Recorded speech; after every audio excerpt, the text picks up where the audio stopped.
Under the cover of night, servants carry Chu Ling's unconscious body deep into the forest, transporting the sacrifice to her doom. Back at the estate, a subordinate reports to Chu Xianxia that the cleanup is complete and no witnesses remain. Chu Xianxia stands over the bloody corpse of Chu Si, the guard who caused a scene earlier. He sneers, relieved that the loose end has been silenced before the servant could ruin his grand design. He turns his anger toward his son, Chu Shifai. Xianxia reveals the grim truth. If Chu Ling hadn't returned to take the fall, Shifai would have been the one sacrificed to the sword instead. Terrified by how close he came to death, Chu Shifai bows his head in submission. He promises to abandon his drunken lifestyle and cultivate diligently from now on. Chu Ling lies helpless on the stretcher, tears streaming down her face as the horrific reality sinks in. She realizes her adoptive family never loved her, they simply raised her like livestock for this very sacrifice. Chu Shifai stops, a depraved grin twisting his face as he stares at her defenseless body. Since she is destined to die anyway, he shamelessly asks his father to let him have his way with her first. Chu Xianxia explodes with rage, violently twisting his son's ear to shut him up. He isn't disgusted by the act but by the potential scandal, warning Shifai not to tarnish the Chu sword manner's name. Shifai yelps in pain, trying to justify his lust by screaming that she is just the spawn of dead slaves, not his blood sister. Tears of absolute despair stream down Chu Ling's face as the final piece of the puzzle clicks into place. She realizes these monsters didn't just adopt her, they murdered her biological parents to steal her away.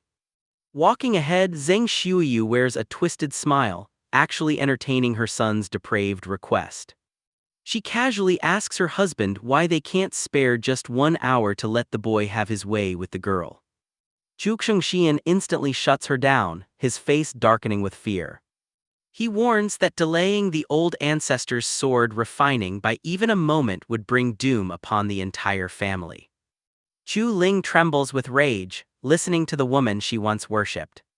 She can't believe the mother she loved is now casually discussing handing her over to be violated. A painful realization strikes her as she remembers Lu Yi's cold behavior.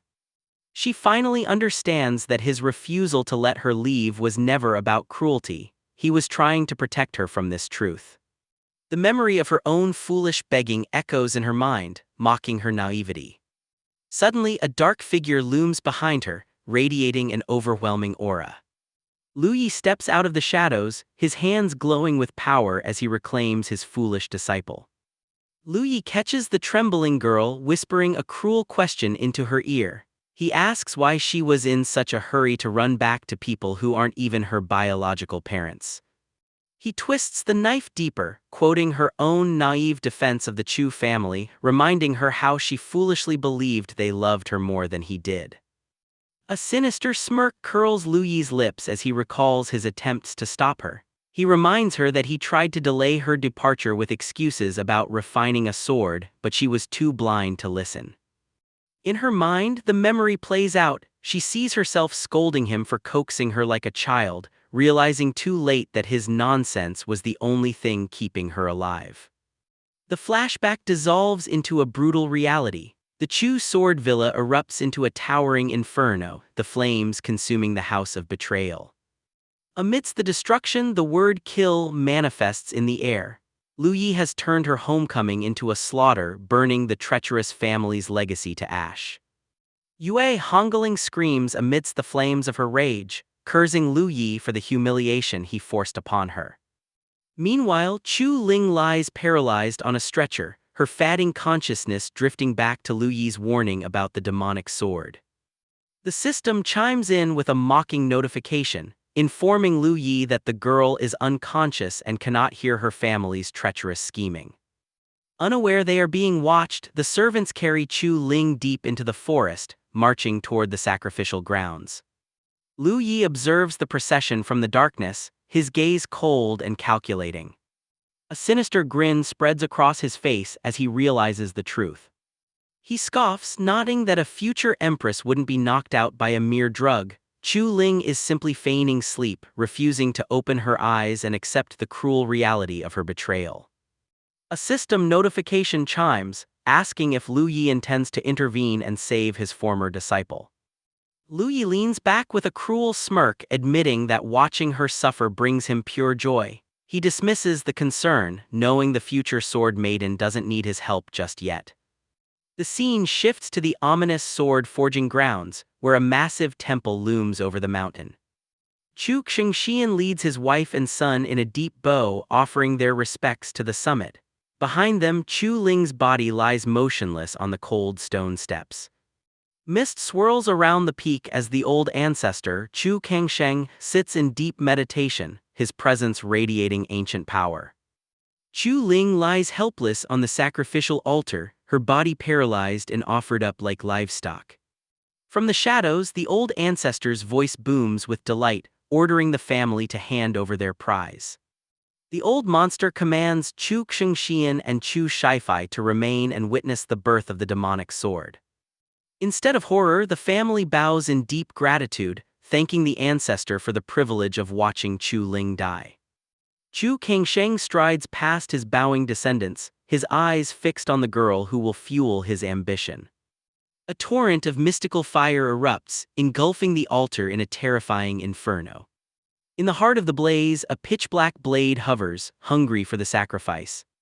Chu Kangsheng stands before the flames, channeling his energy to merge the girl's flesh and blood with the cursed weapon. Chu Kangsheng's eyes burn with obsession as he stares into the inferno. He declares that after 30 years of preparation, only the final step remains to complete his masterpiece. Chu Xianxian bows with sickening excitement. He congratulates the old ancestor, knowing this weapon will grant him the power to ascend to the shattering infant realm instantly. Kangsheng snaps his fingers, signaling the end. The furnace roars to life, swirling into a vortex of molten energy. Amidst the blazing inferno, the raw power begins to coalesce. A dark shadow lengthens in the flames, hardening into a solid form. The fire recedes to reveal the prize. The demonic sword floats in the air, its crimson blade humming with a terrifying, bloodthirsty aura. Chu Kangsheng twists his face into a cruel smile, commanding the final step of the ritual to begin. Chu Xianxian carries the paralyzed Chu Ling toward the inferno, coldly whispering that her death will finally repay the clan for raising her. Without a shred of hesitation, he tosses his adopted daughter into the roaring furnace.